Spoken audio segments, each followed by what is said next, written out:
sanctification. Now, the other one,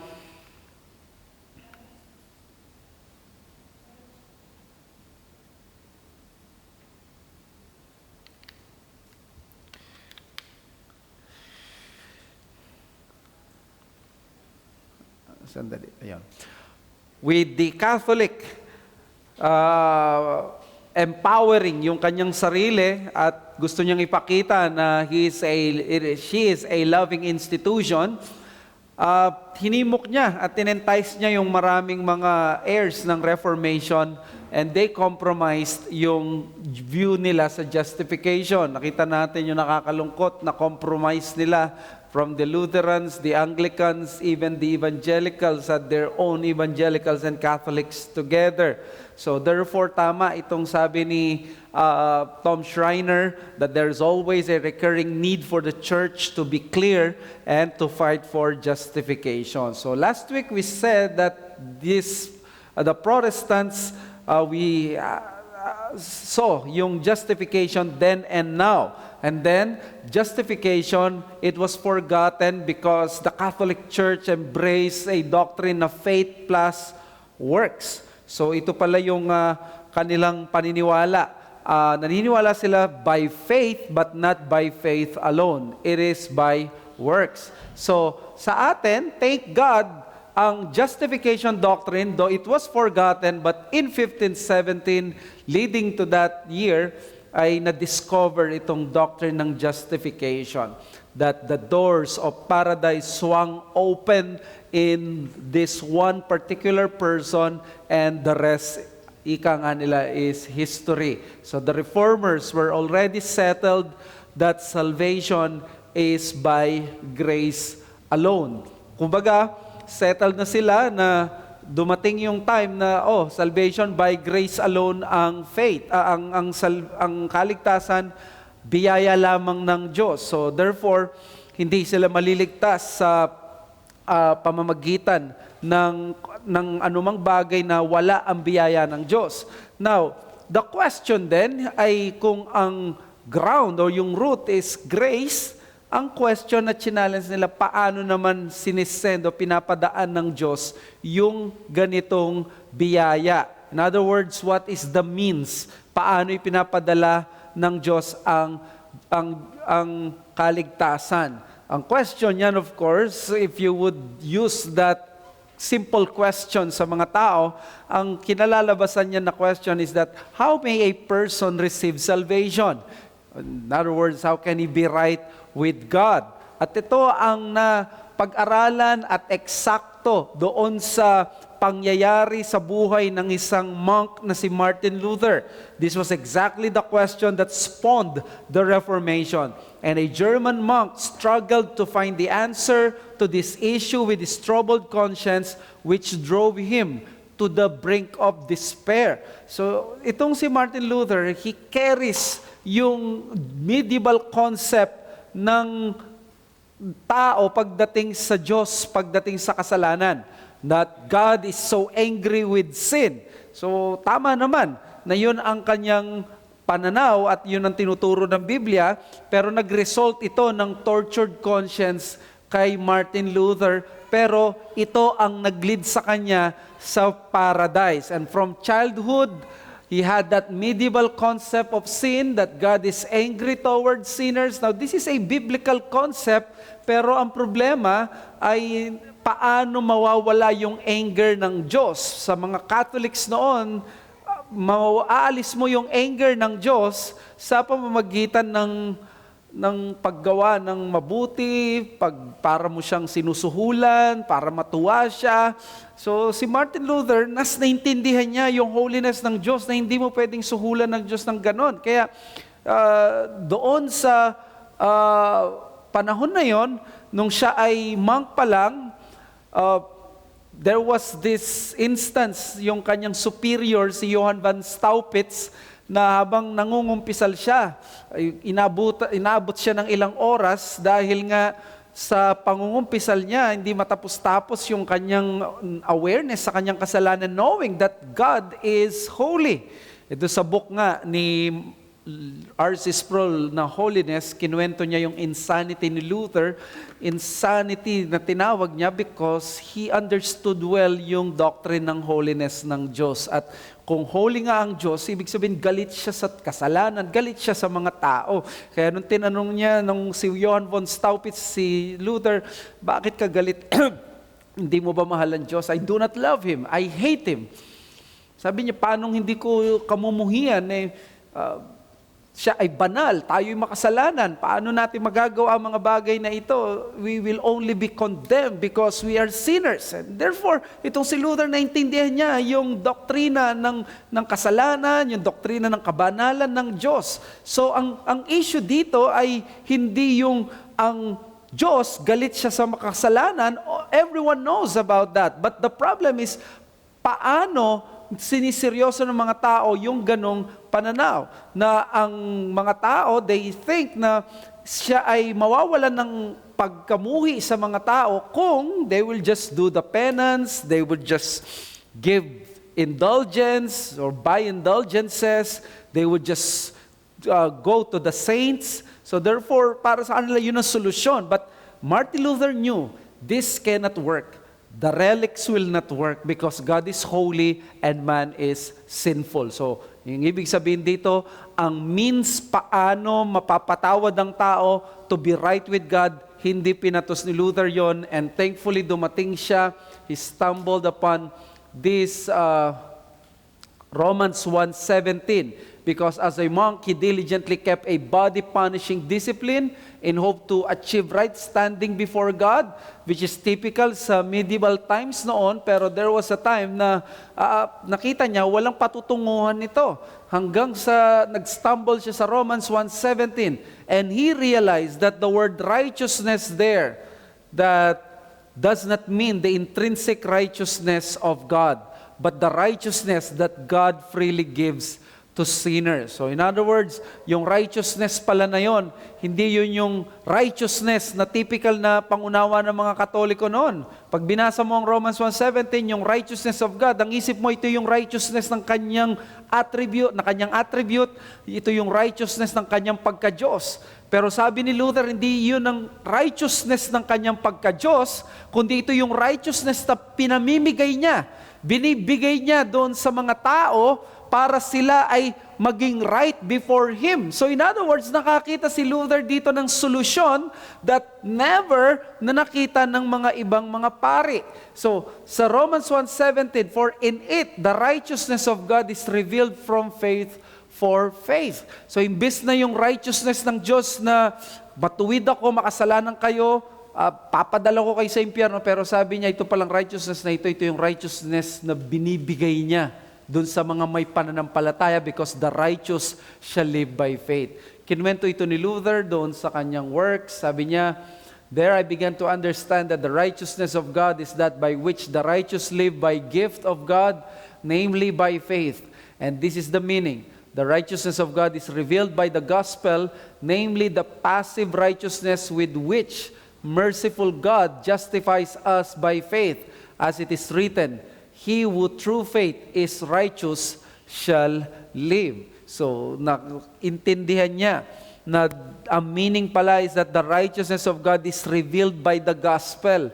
At kung ang righteousness na dating iniisip nila ay yung righteousness na pumapatay ng makasalanan, ito naman pala yung righteousness na binibigay niya sa makasalanan para sila ay hindi mamatay sa harapan ng Diyos. So, in other words, Luther was converted upon learning in Romans 1:17 that righteousness of God is not His intrinsic righteousness na pupugnawin ng makasalanan, but that is the righteousness imputed to the believer who believes in Christ. So, sabi ni Luther, when I discovered that, I was born again of the Holy Ghost. And the doors of paradise swung open and I walked through. Grabe yung pagliligtas ng Diyos kay Martin Luther, no? Nasa gitna siya, nasa kumbento, nasa gitna ng mga pari, nasa gitna ng mga superior, ng false teaching, napakaraming mga errors and corruption, napaka-sinful ng church. Pero ang Diyos, napaka-powerful ng word na niligtas pa rin niya itong si Martin Luther.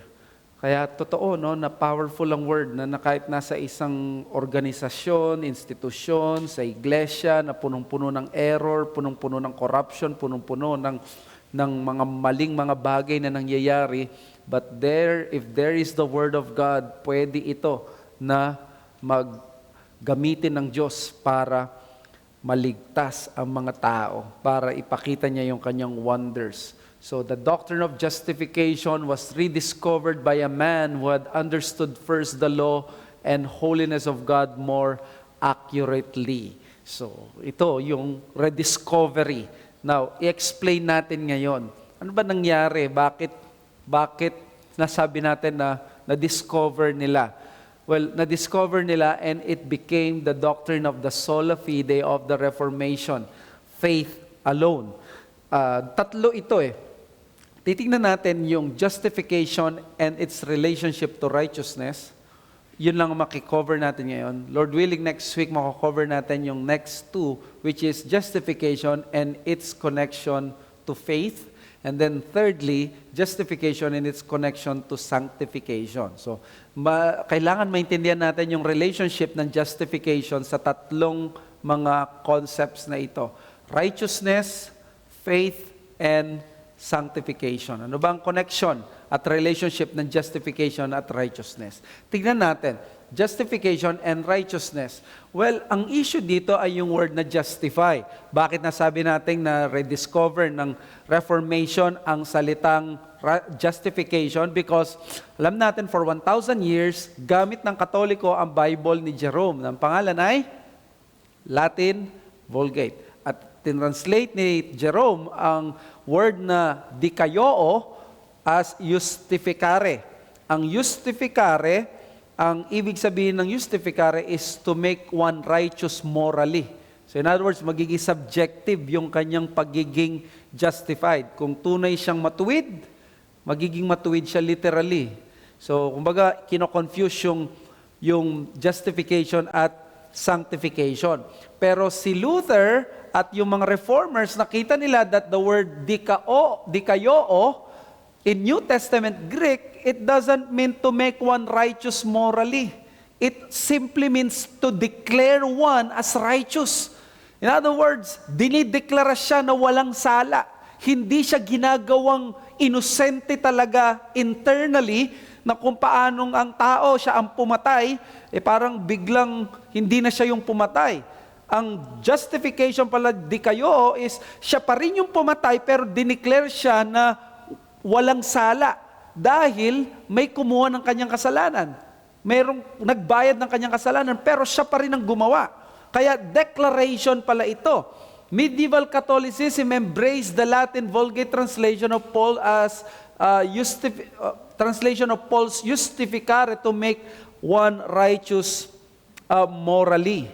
So, kaya yan, sabi ni Nick Needham, sa isang Reformed Baptist historian sa 2,000 Years of Christ's Power, the understanding of justification is the Western medieval church relied on the standard Latin translation of the Bible, the Vulgate, which rendered the Apostle Paul's key Greek term dikaioo by the Latin justificare.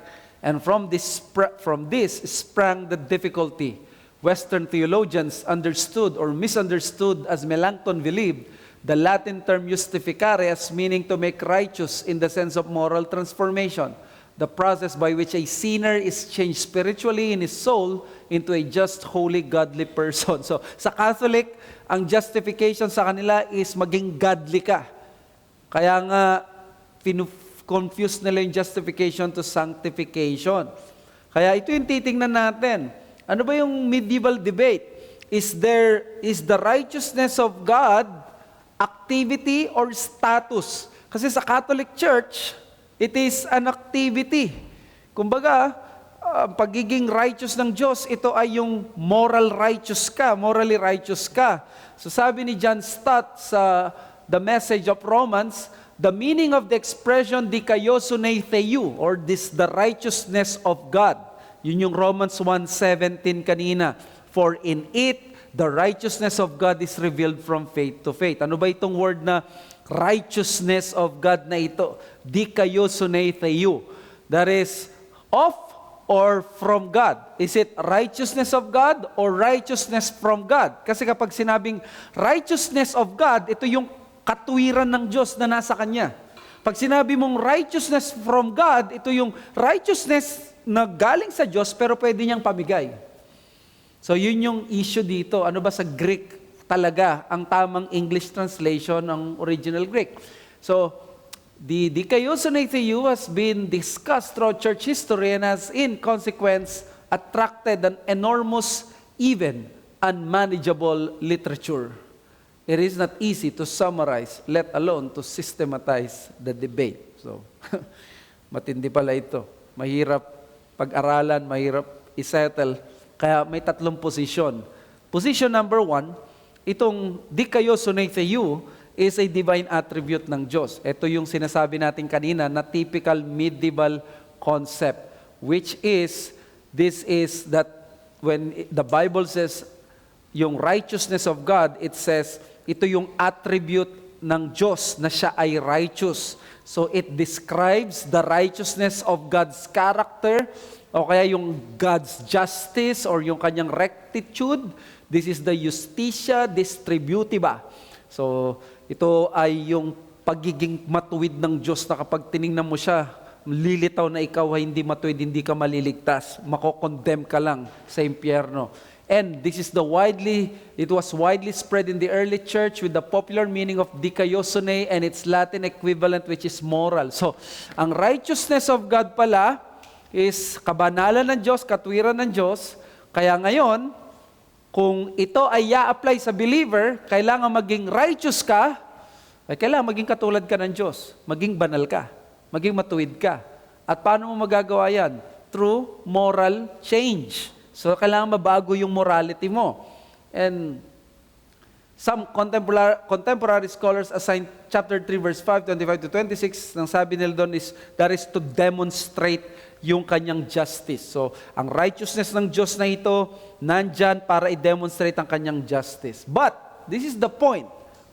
Ang position number 1 is, of course, as Protestants, we reject this because Romans 1:17 does not necessarily follow the usage of God's attribute for God's righteousness was already revealed fully in the law. Ang ibig sabihin dito is, yung katwiran ng Diyos, hindi niya tinutukoy dito yung pagiging matuwid ng Diyos kasi nakita na natin yung katwiran ng Diyos doon sa law. Di ba, pag tinignan mo yung 10 Commandments, anong lilitaw? Na ang Diyos ay matuwid. Pagdating sa gospel, yung righteousness ng Diyos from faith for faith, hindi naman law yun eh. So in other words, hindi siya magiging attribute or isang intrinsic righteousness ng Diyos. Sabi ni John Stott, throughout Romans, Paul is at pains to defend the righteous character and behavior of God, for he is convinced that whatever God does in salvation or in judgment is absolutely consistent with His righteousness. This is William Campbell's emphasis, namely that the righteousness of God is first and foremost a righteousness that demonstrates God's faithfulness to His own righteous nature, His integrity, His self-consistency. So, yes, God is righteous, self-consistent, He is holy, but we don't believe yung position na sa Romans 1:17, that is the righteousness of God. What is position number 2? It is a divine activity. So in other words, ito ay activity ng Diyos, hindi ng tao. So yung righteousness ng Diyos, dumating ang Diyos sa atin para iligtas tayo. Now this interpretation looks back to the Old Testament activity of God in His salvific intervention on behalf of His people. While God is faithful to His covenant people, the Old Testament does not designate distinctly the term righteousness of God as covenantal faithfulness. So, ang second position, ang sinasabi niya, yung dikaiosune theou, ito yung pagpapakita na ang Diyos ay faithful sa bayan ng Israel. So, siya ay nandoon at ito yung pinapakita niya, yung covenantal faithfulness. And we don't believe that. Sabi ni Schreiner, it is true that Paul reminds his readers of God's covenantal faithfulness to the Jews in Romans 3:1-8, but he also reminds them of God's righteous judgment of their sins. To argue that the latter is included in the former is unpersuasive. We are not denying that God saves His people out of faithfulness to His covenant. It is also the case that the word righteousness in the Old Testament is used to designate the salvation God will accomplish for His people. This is not to say, however, that the righteousness of God is to be defined as His covenant loyalty. So, para lang mabilis at maintindihan natin, ang ibig natin sabihin dito, yung una, yung righteous character ng Diyos daw. Position number 2, ito yung covenant faithfulness niya sa Israel. No, righteous ako, so ito yung covenant faithfulness ko sa inyo. Hindi natin pinaniniwalaan na yun ang tamang posisyon. Ang ating paniniwala ay ang righteousness of God ay ang position number 3. This is not a divine activity but a divine achievement that He bestows a righteous state sa mga taong may pananampalataya sa Kanya. So kanina, yun yung righteousness ng Diyos sa Kanyang sarili. Ikalawa, yung righteousness o yung covenant faithfulness niya sa Israel, sa people of God. But this one, ito yung inachieve ng Diyos sa pamamagitan ng gawa ni Kristo at ibibigay niya ito sa lahat ng may pananampalataya. So, ang issue kasi dito yung word na genitive. Alam niyo yung genitive, di ba minsan kapag sinabing, limbawa, the bag of Peter, ayan, possession yon, di ba?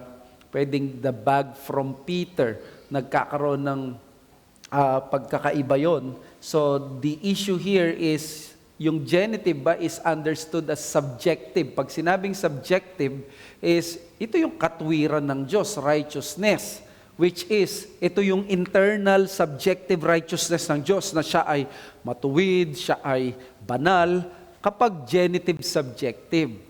Now, the text is not genitive subjective. Ang text ay genitive objective, which means it is a righteousness that is coming from God. Merong action nagpo-flow. Kanina, yung genitive subjective, this is the righteousness na pag-aari ko dahil ako'y matuwid, dahil ako'y banal, dahil ako'y Diyos. Genitive subjective yun, subjective. But this one is genitive objective because it doesn't speak of His internal righteousness. It speaks of a righteousness that He can dispense, that He can give to others. Meron ba tayong ganitong text? Yes, sa Philippians 3:9. Sabi niya doon, yung the righteousness that is from God, ek theou, that depends on faith. So, meron na tayong corroborating text which says na yung righteousness na natatanggap natin is mula sa Diyos at namimigay talaga ng katuwiran ng Diyos. So in other words, pinamimigay ng Diyos, nagde-declare siyang matuwid sa mga hindi matuwid. At ano yung means? That is the means of faith. And also, tingnan nyo, yung word na logizomai. Yung word na logizomai is reckoned, which means itinuturing. Sa Sunday, Lord willing, morning, masasettle na natin yung Abram was reckoned with righteousness. Sabi sa Genesis 15:6. So he also speaks of faith as being reckoned. In other words, dineclare na righteous. Tinuring ng Diyos na righteous si Abram sa Genesis pa lang kahit hindi pa namamatay ang Messiah. Ina-apply yon sa status ng isang tao. So, ang ibig natin sabihin dito, nangyayari na ito even from the Old Testament, na ang Diyos, meron siyang tinatawag pagdating sa kanyang righteousness na genitive objective, hindi genitive subjective. Kapag ang Diyos ginamit niya yung genitive subjective niya na righteousness, yung lahat ng makasalanan, matutupok ng kanyang katwiran. Naintindihan po natin. Pero pag yung genitive objective na righteousness niya, ito yung righteousness na pinamimigay niya, na kung saan, dideclare ka niya na matuwid. At dahil ikaw ay matuwid na, ox na kayo. You are right before God. Logizomai, reckoned. And then may isa pa. Paul mentions the gift of righteousness. Tes doreas. Yung dorea is gift. So, in other words, in Romans 5:17, gift ang righteousness. So, in other words, may righteousness ang Diyos na sa Kanya, pero meron siyang righteousness na pwede niyang pamigay. Sabi ng Bible, yung righteousness na yun yung righteousness na achieve ni Christ sa kaligtasan. Okay? Now, ang pinakamalagang text ay hindi yan. Yung 2 Corinthians 5:21, and you have to memorize or to remember this because according to Schreiner, this is the clinching text of the forensic righteousness. This is the clinching text. In other words, this will settle everything. Nang sabi ng Bible is, we become the righteousness of God. So in other words, hindi yan intrinsic righteousness. We are the righteousness. May status tayong righteous sa harapan ng Diyos. Kaya ang tawag nila dito, dahil hindi siya subjective, objective siya. Ang tawag nila dyan is legal forensic justification. Hindi siya yung justification na nagiging moral ka. Kailangan yon, sanctification ang tawag natin doon. Pero sa ngayon, ang tawag natin dito is legal forensic status. This is the most convincing interpretation of dikaiosoneteu in Romans 1:17. The righteousness of God. Pero ang tamang translation ay righteousness from God. Genitive, objective. It is not a subjective righteousness of God. Inuulit-ulit ko para maintindihan natin, tumatak siya sa isip natin. N.R. Needham.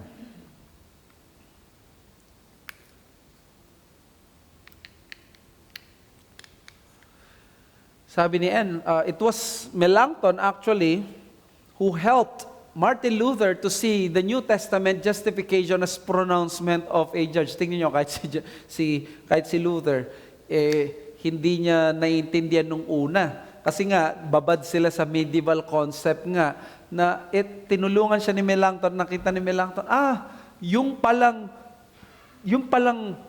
justification, hindi siya subjective, kundi objective siya. Di ba pag subjective, nararamdaman. Pag dineclare ka na innocent, hindi mo nararamdaman na innocent ka kasi makasalanan ka. Kaya nga, hindi siya subjective, objective siya. Kaya nga, ang nakita ni Melanchthon, ay, ganito pala yung justification. Ito pala ay pronouncement of a judge to an accused as not guilty. I always use the example of a nationally known case in the Philippines sa history natin, the Visconde Massacre, where Hubert Webb was the prime suspect of the Visconde Massacre, and he was incarcerated for many, many years. He's the son of the former Senator Freddie Webb, and there was a time na in-expect na ng lahat na siya yung mastermind, but then came yung case, bigla siyang na-acquit, di ba? So, si Secretary of Justice De Lima noon, sinabi niya, nanalo lang naman kayo, technical issues. Sabi naman ni Senator Webb, we don't care because parang sa basketball, nanalo ka man ng 1 point, panalo ka. So, kumbaga, they would take it kaysa naman kaysa naman mabulok pa siya sa kulungan. So, let's just try to have some hypothesis here. What if siya yung mastermind? Hindi siya innocent. Hindi niya nararamdaman internally at individually at morally na siya ay malinis. Hindi siya clear ang conscience. Pero it doesn't matter whether he feels that or doesn't feel it. The judge declared him na sa mata ng Republika ng Pilipinas, siya ay inosente. Siya ay napawalang sala. Of course, tayo, we do not know kung siya ang tulog talaga mastermind o hindi. I was just saying na lahat na ng tao halos dati naniniwala, lumaki nga ako, naniniwala ako siya yung pumatay. Pero according sa law, hindi siya yung pumatay. Na-acquit siya. So, kasalanan ngayon sa akin, naisipin ko na siya pa rin ang pumatay. Ang sinasabi ko lang, what if kung siya kanyang sarili, hindi siya clear ang conscience, di ba? So yun yung sinasabi natin, sa mata ng Diyos, nagkaroon siya ng righteousness ang makasalanan, hindi subjective, kahit hindi niya na-feel na siya ay nilinis na ng Panginoon, sa mata ng Diyos, siya ay nilinis na, napawalang sala. So a legal forensic act, courtroom setting, not a personal subjective experience. Sabi ni N.R. Needham, Melanchthon, Luther, and Reformation theology broke decisively with this medieval concept of merit. The believer's acceptance to eternal life they maintain was not some far-off goal grounded in the storing up of moral or spiritual qualities in the believer's life. It was a present reality here and now. And as far as the demands of the law were concerned, it was based on the imputation to the believer of Christ's righteousness. So, ang Catholic, napakatindi nila. Ma-declare kang righteous, ay maging righteous ka by doing good works. Actually, maging morally righteous ka. Sabi ng nila Luther, no. Magiging righteous ka if you will have that forensic legal righteousness of Christ. So the point here is that justification began to be understood now as the act of God by which He declares sinners to be righteous. So in other words, justification dati, justified ka sa mata ng Diyos. Sabi ng Catholic, magpakabuti ka, magpakabanal ka. Sabi ni Luther, no. Ang justification ngayon is understood from now on as the act by which He declares sinners to be righteous. Pag tinignan mo ito sa theological, hindi ito naiiba because sa theological, sabi ni John Stott, there can be little doubt that Paul uses the expression, the righteousness of God in this third way. He contrasts it with our own righteousness, with which we are tempted to establish instead of submitting to God's righteousness. God's righteousness is a gift which is offered to faith and which we can have or enjoy. Charles Cranfield, who opts for this interpretation, paraphrases 1:17 in this way. For in it, that is in the gospel that is being preached, a righteous status which is God's gift is being revealed and so offered to men. A righteous status which is altogether by faith. It seems illegitimate to affirm, therefore, that the righteousness of God is God's righteous initiative in putting sinners right with Himself, by bestowing on them a righteousness which is not their own but His. The righteousness of God is God's just justification of the unjust, His righteous way of pronouncing the unrighteous righteous, in which He both demonstrates His righteousness and gives righteousness to us. So in other words, ang justification pala ay yung matuwid na pagtutuwid ng Diyos sa atin. Hindi niya tayo parang, di ba, minsan tayong mga magulang, may pagkakonsentidor tayo, di ba? Hayaan natin yung anak natin, may ginagawang mali, magsisinungaling, magnanakaw. We don't want to call them as na parang pagnanakaw yon, but actually that is something na very sinful. Sasabihin nila, okay lang yan, sige, okay na lang yan. But that is not God. God is not unrighteous. God is righteous. He makes us righteous in a righteous manner. At paano yun?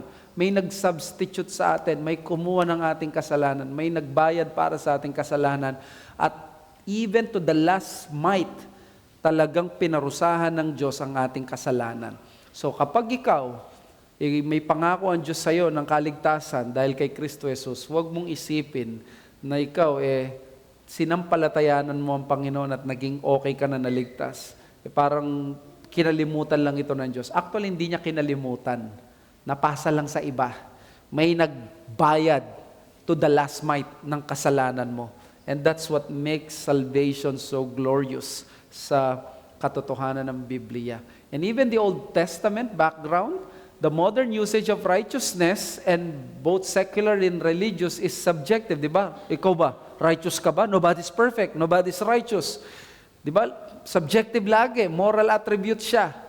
But the concept sa Old Testament is forensic, which is objective. Sabi ni doon sa book na The Prophets of Israel in their place in history, the ideas of right and wrong among the Hebrews are forensic ideas. That is, the Hebrew always thinks of the right and the wrong as if they were to be settled before a judge. Righteousness is to the Hebrew not so much a moral quality as a legal status. The word righteous, sadik, means simply in the right. And the word wicked, rasha, means in the wrong. So, ang lagi nagde-determine ng right and wrong ay yung judge. So, therefore, hindi siya subjective.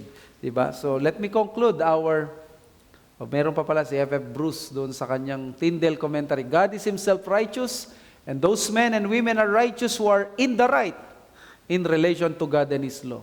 When therefore the righteousness of God is revealed in the gospel, it is revealed in twofold manner.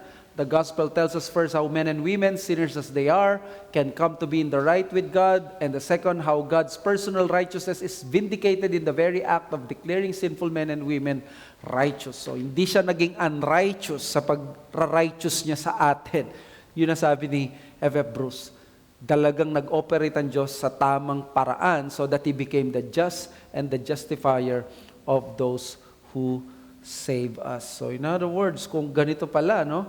Yung sa atin, hindi kaya mali yung pananaw na ng iba na kayong mga nasa church, no? Mga nagbabanal-banalan kayo, mga banal kayo, tingin niyo sa sarili niyo mga perpekto, hindi ako perfect, nobody's perfect. Actually, sinasabi natin, wala naman talagang perpekto sa atin. Mga tao dito sa iglesia, kaya nga sila nag-church kasi alam nila, nakikita nila yung kasalanan nila, yung kanilang pangangailangan sa Diyos. Nakikita nila yung kakulangan nila. This is a hospital for sinners. Of course, there's an expectation for godly living sa mga disciples ni Christ, pero we never portray that we say that we have this righteousness na parang hindi na tayo nagkakamali. No. Ang sinasabi natin ka dito, objective, we are in the right. This is the right thing. This is the teaching. Ito yung sinettle ng Diyos that the right thing to do is sumampalataya ka sa Panginoong Yesus para maligtas at para mapawalang sala ka. So justification by faith alone is so important because it keeps the church forever fastened to her Savior. Kapag tama ka sa justification by faith alone, tama ka sa maraming mga bagay. Pero sabi ng mga reformers, kung mali ka dito, halos mali ka sa maraming mga bagay, halos sa lahat ng mga bagay, because this is the hinge, or this is the article by which a church stands or falls. Kung mali ka sa justification by faith alone, ikaw ay isang false church. Kung tama ka sa justification by faith alone, most sigurado na ikaw ay tunay na iglesia ng Panginoon. Kaya pag nandun yung justification by faith alone, pinipreach to every Sunday, weekly na re-remind. Katulad ni Martin Luther, sabi niya, he reminds his people weekly about the doctrine of justification because we forget the gospel, we forget justification every day. We always forget it. Gusto natin maglingkod tayo sa Diyos based on our faithfulness. Halimbawa, naging okay ka for 3 days na nag-Bible reading ka. Why is it? On that 4th day, napaka-confident mo sa Diyos na parang, Lord, nagpipray ako ngayon. Diba? Meron kang pananaw sa sarili mo na sasagutin ka ng Diyos kasi nag-devotion ka ng 3 days, masipag ka, umiwas ka sa kasalanan, umiwas ka sa tukso. Why is that we think because meron tayong nagawang mabuti, nag-church po ako ngayon, kinabukasan, Lord, pagbigyan nyo naman ako. Diba? You were never made right before God just because nag-devotion ka ng dire-diretsyon 3 araw. You were made right because of your justification through Christ, through faith alone. So that is every day you preach that gospel of justification to you. At kapag nandun yun, mapafasten ka sa iyong Panginoon. He is who makes actually you as righteous before God. Any question?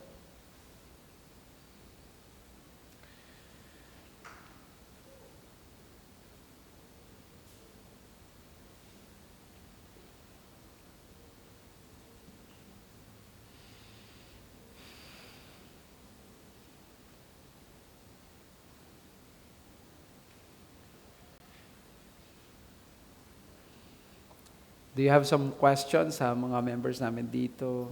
O kaya sa Facebook?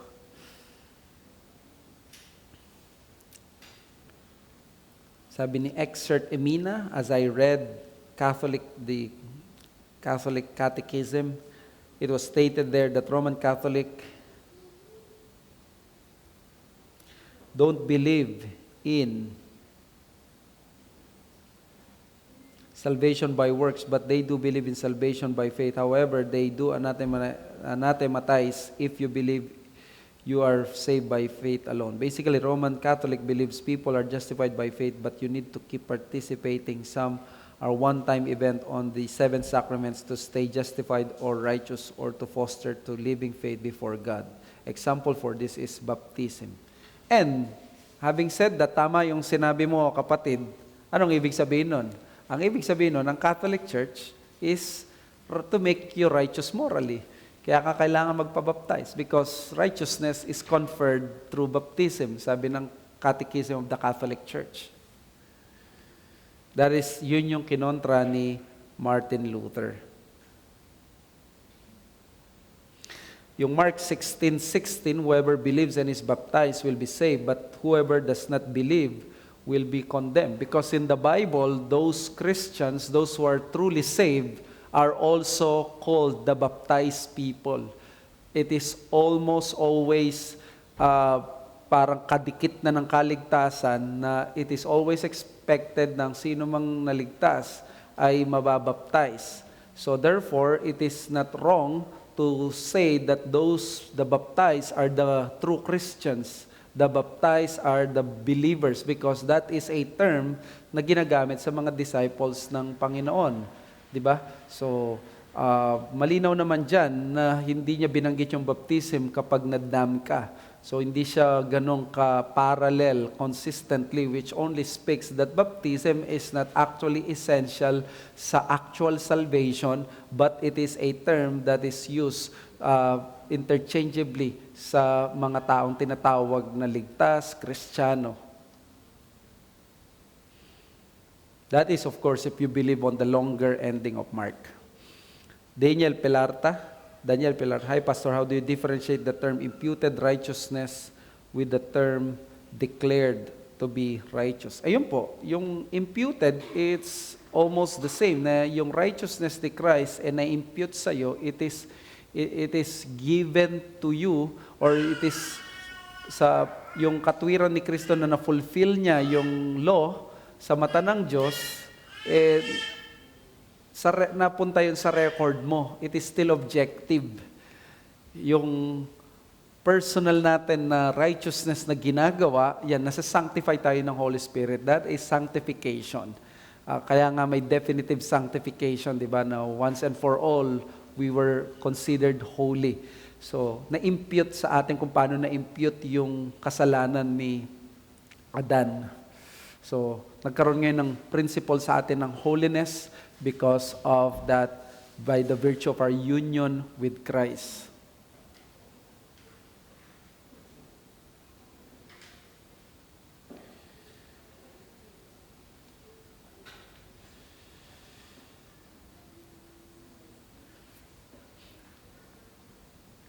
Si Ezekiel, sabi niya, thank you sa lecture. Ano pong relationship ng justification and Christ's intercession sa 1 John chapter 2 verse 1, yung naisip niya na Christ is our advocate with the Father, to the Father. Probably what I can answer here may not be comprehensively, but one thing that we know of the intercession of Christ is yung justification niya ay ginagawa niya lagi yon na efficacious sa kanyang present ministry, na whatever happens sa atin, sa nagkakasala man tayo, kasi sabi ng Hebrews 7, He continues to live forever to pray for us. It is so, sabi ni Mark Jones, it is so impossible to think that God would reject the prayers of Christ. So, ang ginagawa ng Panginoong Jesus as an advocate, sakali na tayo ay nagkakaroon ng moments that we sin against God, and then we continue in sin, the advocate, the Lord Jesus Christ, pag merong slander ang devil sa atin, that we are not acting as if we are the children of God, there the advocate reminds us and tells us that i-intercede siya sa atin, not only para magtagumpay tayo sa mga present na mga temptations, but also para magkaroon din ng comfort that our salvation is actually not in the hands natin, ng sanctification lang natin. Kaya nga sa mga Puritans, di ba, we do not only rely doon sa sarili nating pagsa-sanctification sa ating kaligtasan. Nandun din yung promise ng gospel. And sa perseverance of the saints, isa ito sa napakahalaga na bakit tayo nagpa-persevere. There are two reasons. Isa itong intercession ni Christ, bakit we are able to persevere, because our high priest is continuing to, para sa langit, nag-resurrect siya not only lamang para matanggap yung kanyang pagliligtas ng justification, but also to be able to continue His work of intercession, dahil hindi natin kakayanin yung onslaught ng kaaway without the intercession of Christ. So that's probably the things that I think for now about that.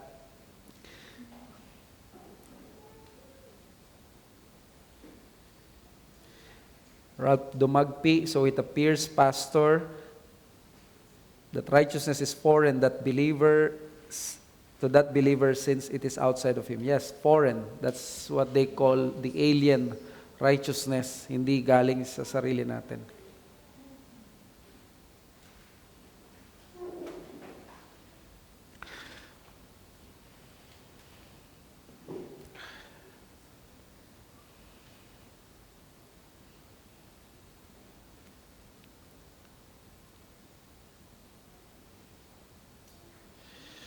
Sabi ni Esek, salamat po sa answer. Iniisip ko kasi baka may eschatological baka may eschatological note ka eh.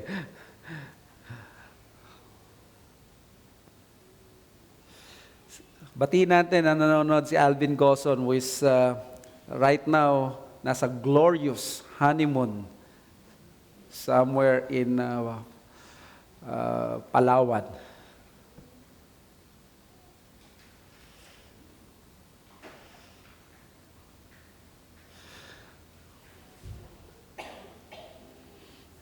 Okay, 1 minute more. And some appreciated our lecture, and I think, not because yung lecture, but the content or the doctrine ng justification is always beautiful, dahil inaalis nito yung any hope sa ating moral effort. Kasi, tandaan po natin to, pwedeng pumasok even among Baptists and Reformed Baptists, yung pananaw na we can only be sure of our salvation whenever we continue to sa ating sanctification. That is true, but the Puritans insist that one of the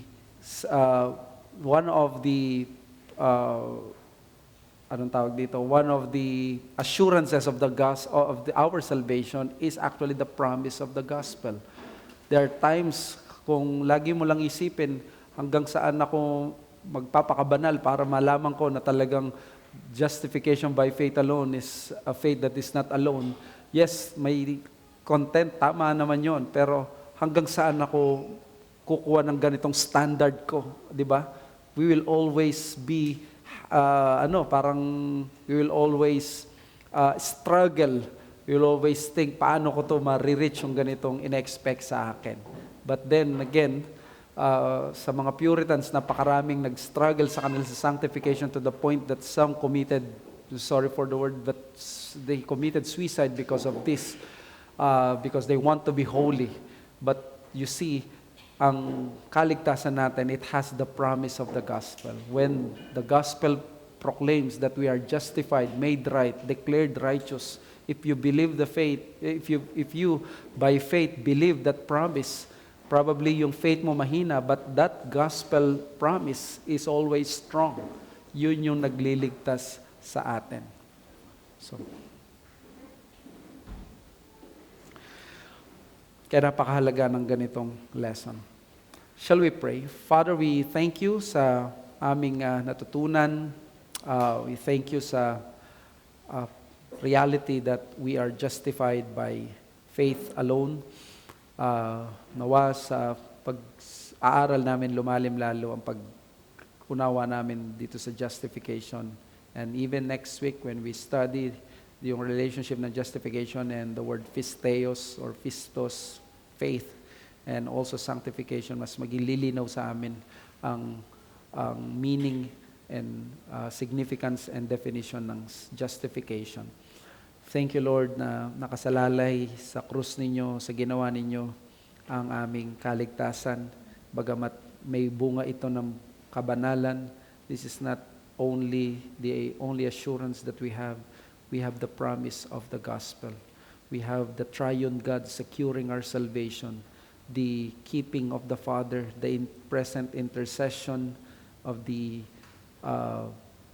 mediatorial work and rule of Christ, and also the indwelling of the Spirit.